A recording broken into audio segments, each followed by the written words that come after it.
Amphibien, c'est un mot compliqué. C'est un mot qui vient du grec ancien qui veut dire amphibios.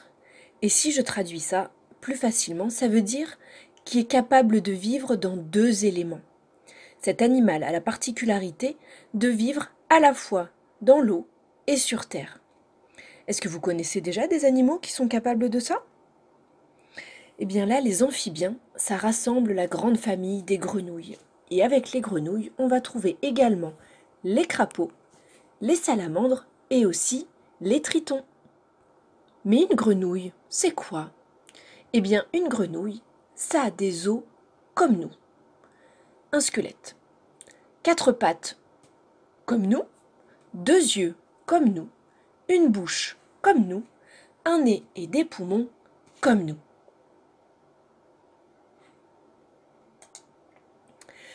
Les grenouilles, elles ont également une peau assez fine, sans écailles. Attention de ne pas les confondre avec les serpents.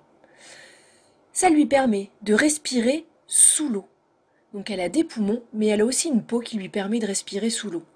Et attention, parce que cette peau, ça veut dire qu'elle est aussi capable d'absorber les polluants lorsque l'eau est polluée.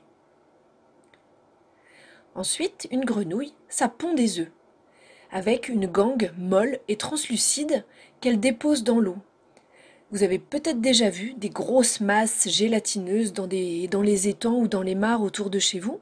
Eh bien, ce sont les œufs de grenouille qu'elle enveloppe dans cette sorte de gangue pour protéger les œufs. Et il peut y en avoir de quelques dizaines à plusieurs milliers rassemblés ensemble. La grenouille, elle passe une partie de sa vie dans l'eau. Elle naît tétard ou larve, puis se métamorphose, revient une fois par an dans la mare pour se reproduire.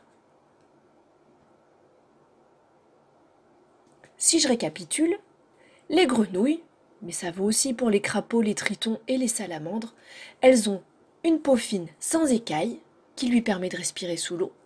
Ça pond des œufs qu'elle dépose également dans l'eau et ça passe une partie de sa vie dans l'eau.